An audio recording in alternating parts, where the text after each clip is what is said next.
Muchas veces en la vida cristiana surgen entre creyentes issues o situaciones respecto a prácticas como por ejemplo el tomar o abstenerse ya sea de comidas o de bebidas u otras libertades que tienden a ser comunes en la práctica de la vida de la iglesia.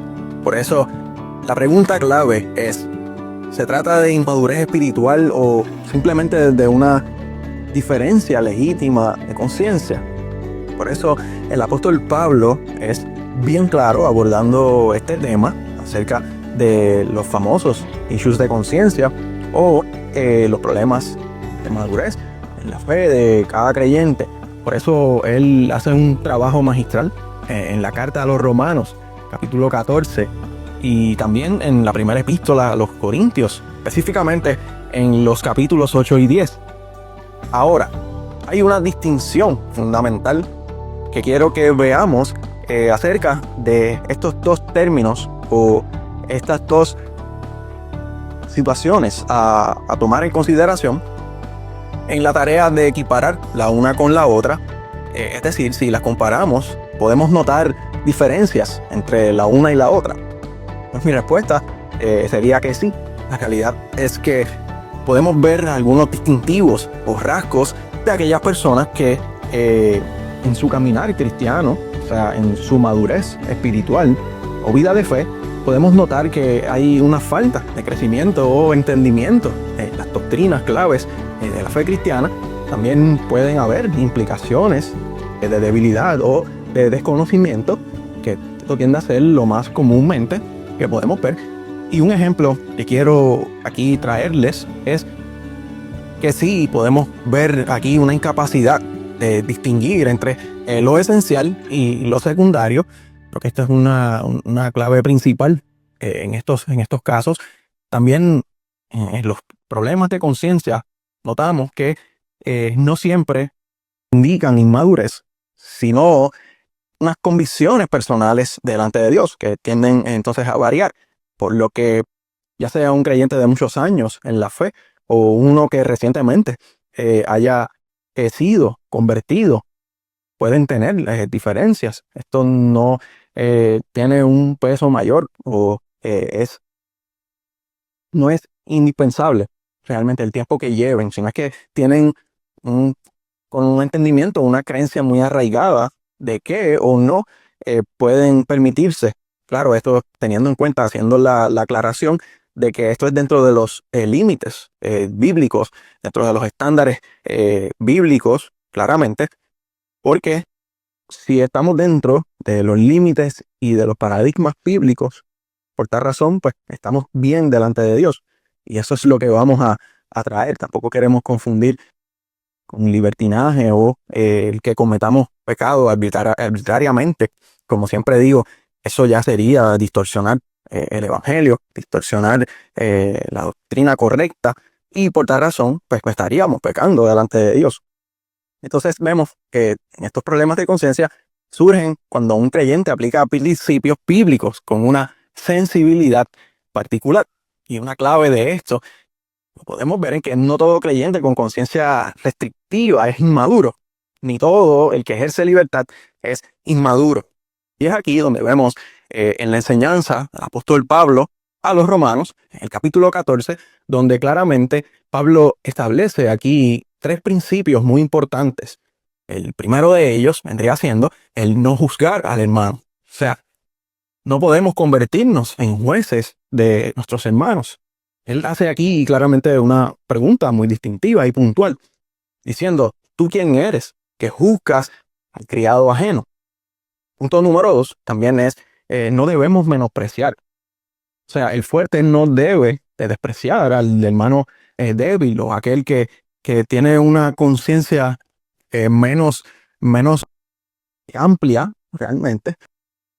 Y por eso, pues, la razón de que no debemos extralimitarnos en hacer algún juicio en cuanto a alguna actitud o alguna conducta, algo que el hermano entienda que no es pecado dentro de lo permitido y que no está faltando a Dios con ello.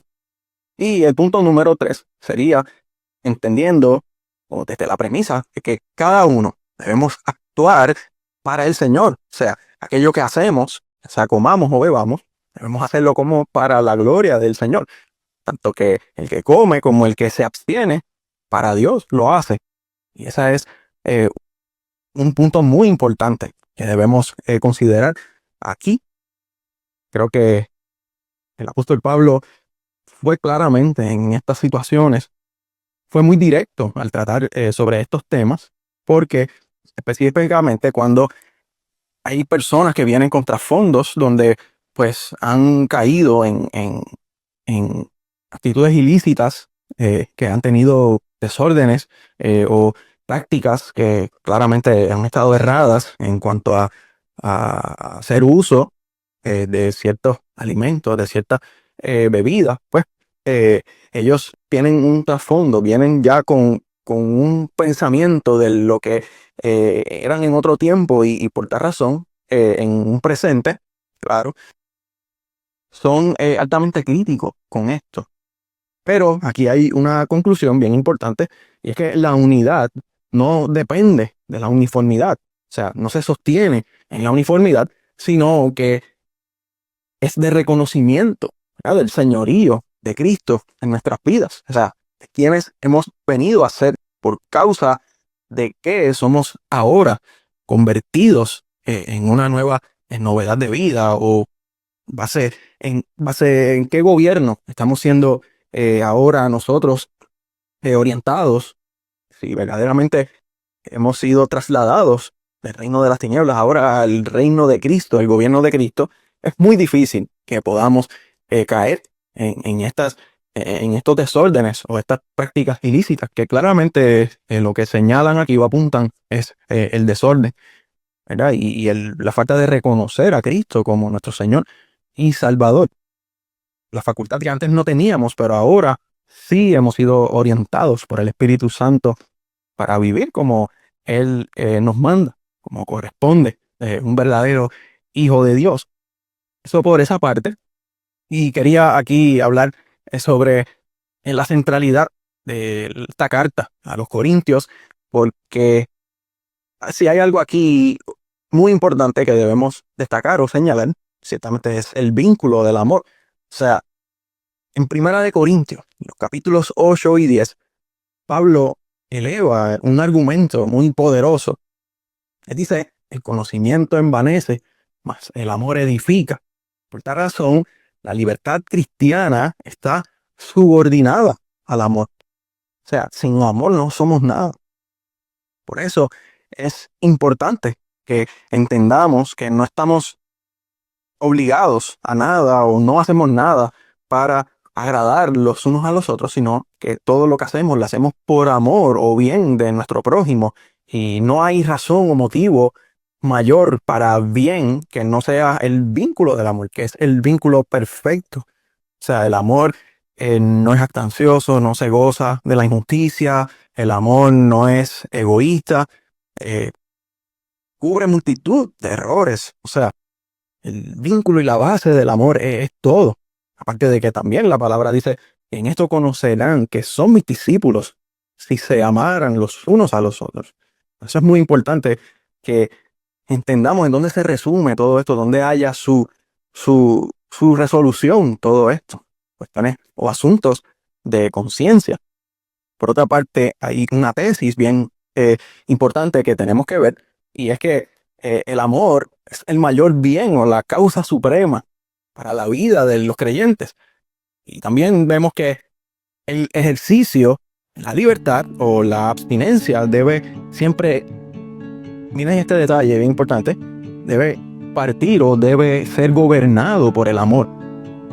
Por eso, para entonces aplicar esta tesis, ver este planteamiento, este central argumento que hemos mencionado, es decir, si hay amor genuino, el creyente puede abstenerse de hacer algo lícito para no hacer tropezar.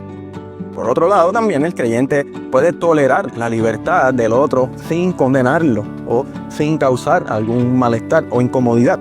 Por tanto, la abstinencia no es legalismo, si nace del amor, ni la libertad no es libertinaje si está sometida al amor. Por eso todo se rige por 3 verdades importantes a base de resumen. O sea, el señorío de Cristo. Cristo es el Señor de la conciencia. Todo es para la gloria de Dios. Eso la palabra nos llama a hacerlo todo como para la gloria de Dios. Y la edificación del cuerpo. O sea, el objetivo no es el yo. El objetivo no es subyugar al hermano a que haga cuanto a mí me agrada o cuanto yo me siento bien, sino que es el prójimo. Realmente.